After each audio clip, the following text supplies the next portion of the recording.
Mais moi, je pense honnêtement qu'il n'y a pas d'extrême droite en France, déjà, pour commencer. Si on veut dire qu'est-ce que l'extrême droite, elle est au pouvoir. Personne ne semble en avoir conscience, mais l'extrême gauche est au pouvoir en France.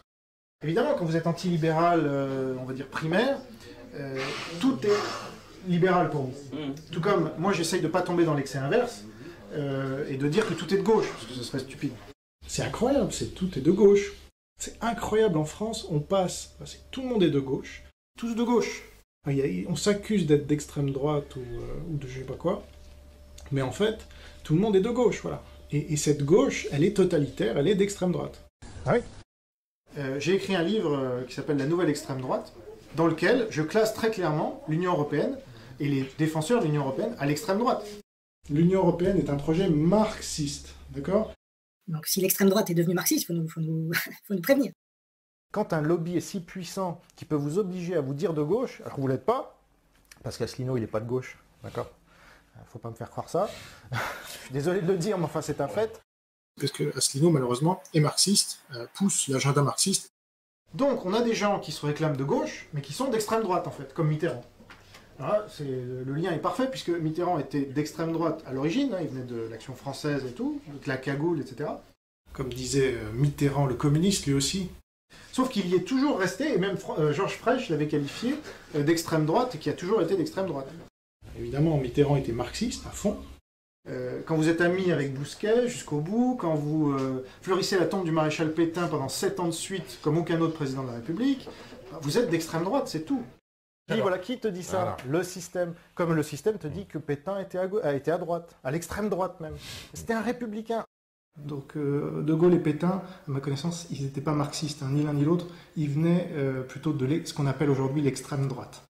De Gaulle est un communiste, en fait. Alors déjà, Vichy, c'était un nid de gauchistes, et Pétain lui-même était républicain. Donc on était à une droite vraiment très dure avec Vichy, et on peut appeler ça l'extrême droite, là, pour le coup. C'est-à-dire qu'il est passé, pour moi, de l'extrême droite, très clairement, à ce que j'appelle l'extrême gauche caviar. Alors pourquoi je dis extrême droite? C'est pas gratuit, c'est juste qu'il donnait des interviews à Minute et à Radio Courtoisie dans les années 90, ce dont il se cachait pas, et il en était même fier.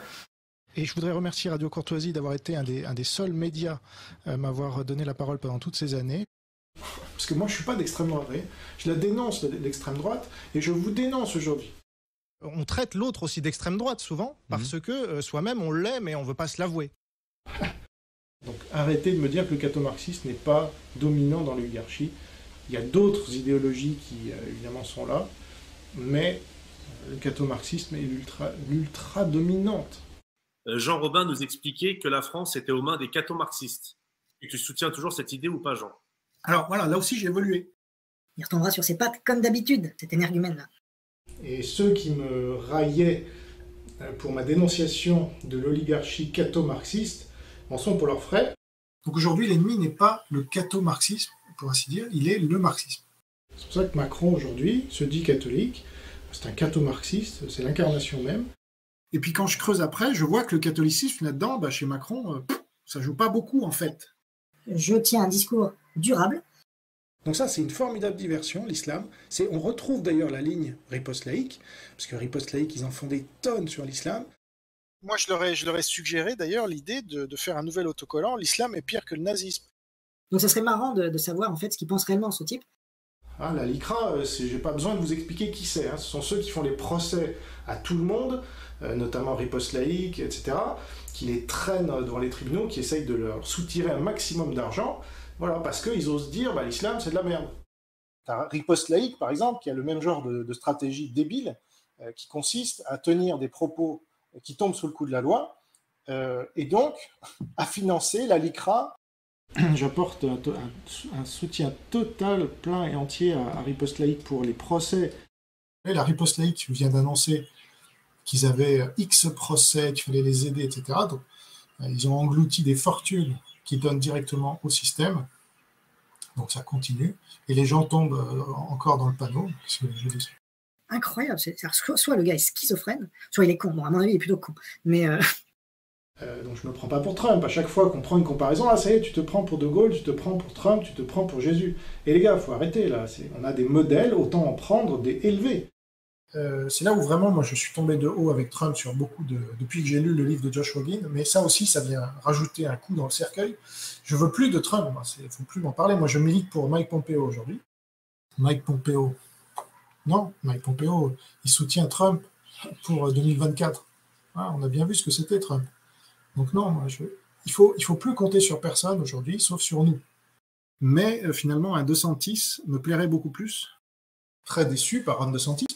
Je croyais que ce gars-là était résistant. Or là, il a dit n'importe quoi. Donc non, je ne crois plus que c'est DeSantis. Moi, c'est toujours Mike Pompeo qui a eu ma préférence. DeSantis à mon âge. Et il est très bon. Voilà, il faut reconnaître. C'est l'homme de la situation, selon moi. C'est un peu le nouveau Kennedy. Enfin, c'est que des contradictions, tout le temps, en permanence. Alors j'aimerais bien que tu me dises qui d'autre en France se revendique de Thatcher et de Reagan comme Julie Gradiani, à part moi. Donc finalement, Thatcher, moi, c'est pas terrible. Et c'est bien ça le problème, c'est qu'on n'a toujours pas compris que Reagan était un guignol, en fait. Et c'est le premier journal de la chloroquine, quelques minutes d'espoir dans un monde de brutes. Alors le professeur français Didier Raoult a fait naître l'espoir dans le monde entier, d'abord le 25 février, en médiatisant les résultats d'une étude chinoise. Ceux qui ne veulent pas voir que Raoult roule pour les communistes chinois, là, c'est soit Saint Raoult, vous voyez, les bougies qu'on avait fait là, avec Saint Raoult, c'est-à-dire ils vont allumer un cierge, c'est le gourou, quoi, c'est la secte. Heureusement, le professeur Didier Raoult a persévéré, et on lui en sera peut-être éternellement reconnaissant. Le professeur Raoult est un marxiste, pour pas dire un communiste. Et le marxisme, ah tiens, quelle surprise. Et c'est pour ça que j'ai fait une vidéo, oui. Raoult, futur de Gaulle, pour l'interrogation. Je la conseille, elle est très bien cette vidéo, elle est très très bien. Voilà, et il a des idées derrière la tête. La plaisanterie a assez duré. Raoult est un traître à la patrie. Donc Raoult, évidemment, c'est le collabo de première. C'est un Pétain en herbe, et comme Pétain, je pense qu'il va s'accrocher à son siège là, de directeur de l'IHU. C'est très subtil. Voilà, j'espère que vous continuez de monter en compétences. Envisagez-vous de publier un jour votre autobiographie? Non. C'est un peu tôt, là. Il faudrait avoir un peu plus de choses à raconter. Un mois plus tard. Ah oui, parce qu'il faut que je vous dise aussi, là, j'écris en ce moment mes mémoires. C'est stupide. C'est ridicule. Ridicule. Je pense que notre exemple en politique sur le terrain et qui a réussi ce qu'elle a entrepris, c'est Jeanne d'Arc. Les gens vont rien comprendre parce qu'ils vont se dire, il était gaulliste, il est plus gaulliste, il est agnostique, il est devenu calviniste, il aime pas trop les catholiques, mais le modèle de combat, c'est une figure catholique éminente qu'est Jeanne d'Arc. Enfin, les gens vont se dire, Jean, elle est bonne l'herbe en Polynésie. Ce gars-là, je l'ai mis en slip. Je l'ai mis à poil, je l'ai mis à poil. Le survivalisme de Piero San Giorgio, qui est une stratégie perdante, ça c'est des stratégies défensives, et au mieux, on va se retrouver tout seul dans son bunker à défendre sa femme et son gosse, quoi. Ouais, super l'avenir. Mais la base du survivalisme est une base qui est on ne peut plus nécessaire aujourd'hui. C'est un tour de magie, quoi. Hop, hop, hop, allez, vous avez rien vu. Et donc, qu'est-ce que tu vois, voilà, avec les limites qui sont les tiennes, c'est-à-dire que tu es un être humain et pas un prophète. Donc Piero San Giorgio, prophète, prophète de malheur évidemment, mais prophète, faux prophète. Voilà, il lit dans l'avenir, il lit dans les courbes de la main, si vous voulez aussi, il fait des... Non mais franchement, qui sait ce qui va se passer? Qu'est-ce qui va se passer? Et là, donc, je consulte ma Bible et je tombe sur des versets très clairs qui indiquent qu'il va y avoir un déluge de sang et que la Polynésie est une nouvelle arche de Noé. Ding dong, ding ding dong. Parce que je respecte énormément ces deux intellectuels conservateurs nord-américains, donc canadiens pour Jordan Peterson, américains pour Ben Shapiro. Les gens comme Ben Shapiro, que je porte pas forcément dans mon cœur d'ailleurs. Mais est-ce qu'il y a quelqu'un qui trouve grâce à vos yeux, Jean-Robin? Parce qu'en fait, le mec passe son temps à critiquer tout le monde. Quelle personnalité trouve grâce à vos yeux? Mais pourquoi vous me posez cette question en fait? Est-ce qu'on a demandé à De Gaulle quelle personnalité trouve grâce à vos yeux en 40? Donc moi, j'ai pas d'ego, vous voyez. Vous faites le tour de tout le monde. Bernard-Henri Lévy, j'en parle même pas. Finkielkraut et tous ces guignols. Ah, bonjour Alain Finkielkraut. Bonjour Jean-Robin. Je reconnais très volontiers que vous m'avez beaucoup influencé dans ma pensée. Ils font la promotion régulière et constante de Zemmour, de Finkielkraut, de gens qui vraiment n'apportent rien ou pas grand-chose. Donc Alain Finkielkraut est un grand philosophe, un grand intellectuel pour moi. Il est un de ceux qui m'a le plus influencé dans ma vie. Vous avez vu la dégaine du gars en plus? Il est pas rasé, pas coiffé, il sait pas se tenir quoi. Alors aujourd'hui, je vais vous parler de Michel Onfray, le philosophe roi des crétins. Il me semble que les choses sont claires et donc il n'y a que les crétins pour ne pas voir qui est Michel Onfray. Tous ceux qui sont dans les médias sont dans notre cible, y compris Zemmour, y compris Onfray. Donc là, je viens d'être censuré une fois de plus. C'est pas étonnant, c'est de la part de Michel Onfray et de son nouveau magazine, là, Front Populaire. Ah tiens, quelle surprise, vraiment, là, je suis vraiment surpris. Les deux font l'apologie de Gaulle de 58 à 68 pour Zemmour et de 58 à 69 pour Onfray. Vous voyez, ils sont vraiment pas d'accord. Hein. Alors que De Gaulle a fait le renversement d'alliance pour s'allier avec le tiers-monde. Une des principales raisons de l'immigration qu'ils prétendent dénoncer tous les deux. Donc ce sont des tartuffes, ce sont des hypocrites, ce sont des nuls, en plus d'être des dingues et des nationaux-socialistes. Eh bien, figurez-vous que sa revue a refusé de publier mon article, sans plus d'explications. D'ailleurs, elle ne me répond pas. Mais t'es un con, en fait, quoi? Tu comprends pas ce qui se passe? Quelqu'un qui est devenu mon auteur, d'ailleurs, que j'estime énormément, qui s'appelle Guy Millière. Donc Guy Millière, j'en suis revenu. Bonjour Guy Millière. Bonjour. Je ne suis pas son travail, parce qu'il m'a beaucoup déçu par le passé. Et donc je te remercie vraiment pour tout ton travail. Jean Robin lèche d'abord, lâche ensuite, et relèche par la suite. J'ai bien ri. Hop. Ok. Malade. Après vous marchez dedans, vous dites, ah, je sais pas, c'est de la merde. Ah oui. Il avait débattu avec moi, Daniel, il y a 2 ans, alors il y en a peut-être un mauvais souvenir, ça c'est possible. Mais Conversano, s'il veut débattre demain, on débat demain. Ah, mais c'est lui qui veut pas.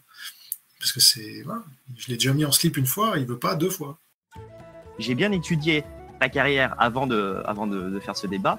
Je rappelle que tu as été athée dans un premier temps. Moi, je suis pas chrétien, mais je suis pas con. Alors, donc, c'est un peu désolé, hein. Est-ce que le Christ oblige vraiment un coup de fouet à venir à lui? Coup de fouet, non, mais en tout cas, simplement, il propose. Voilà, vous avez le salut, c'est moi. J'avais étudié la Bible quand j'avais une vingtaine d'années, mais c'était pour m'en moquer. Que dans un second temps, tu as voulu te convertir au judaïsme. Si, moi je me rappelle, c'est là où tu m'as raconté ton histoire que tu voulais devenir juif. Donc évidemment que tu l'as dit. J'ai failli être initié à la franc-maçonnerie, voilà, parce que quand on a 20 ans, moi j'étais avide de nouvelles expériences. Je suis allé chez une astrologue avant d'être chrétien. Puis que tu as fini soldat du Christ et protestant. Mais moi je suis ravi franchement d'être esclave de Jésus. La liberté, c'est l'esclavage, enfin ce que disait Orwell. Et tu t'es énormément cherché politiquement. Tu as beaucoup changé de chapelle. Donc j'ai été militant d'abord chez les Verts. C'est comme ça que j'y ai commencé. Ensuite, Cohn-Bendit à sa campagne européenne en 99. Donc, moi j'ai voté Ségolène. Et je reviens d'aussi loin. J'ai participé à différents partis. Alors je suis pas resté longtemps. À l'UPR, je suis resté un peu moins de 6 mois. Et à Debout la France, quelques semaines seulement. Et puis j'ai côtoyé aussi Paul-Marie Couteau. Quand je vous ai rencontré, vous étiez chez Nicolas Dupont-Aignan. Où j'y suis resté assez peu de temps, mais... Vous êtes venu au RIF pour voilà, mon plus grand plaisir, je dois dire, parce que vous nous avez donné beaucoup de mains. Voilà. On avait fait des vidéos, genre... Tout à fait. Dont j'étais très fier, parce que ça a permis de faire passer des idées gaullistes qui étaient assez absentes. Oui, oui. Donc voilà, je me dis plus gaulliste. Là, je suis un peu dans une phase royaliste, mais plus monarchie constitutionnelle, tu vois. Après, dans les années 2000, tu t'es rapproché de R, certes pour le critiquer, mais enfin, tu étais, on va dire, au sein de la dissidence. Donc Soral, c'était de la merde, je l'ai dit dès 2009. Ah, bonjour Alain Soral. Bonjour. Je lui tape dessus constamment depuis 2009. Alain Soral, merci. Je vous en prie. Merci d'avoir accepté ce débat. Bah, il n'y a pas de problème. C'est un parcours qui est assez rocambolesque. Je veux dire, moi, je suis pas persuadé, en fait, que tu sois au stade final de ta transformation Pokémon, si tu veux, quoi. Tu comprends qu'après l'expérience du premier débat avec moi, tu l'as mal vécu, mais quand même,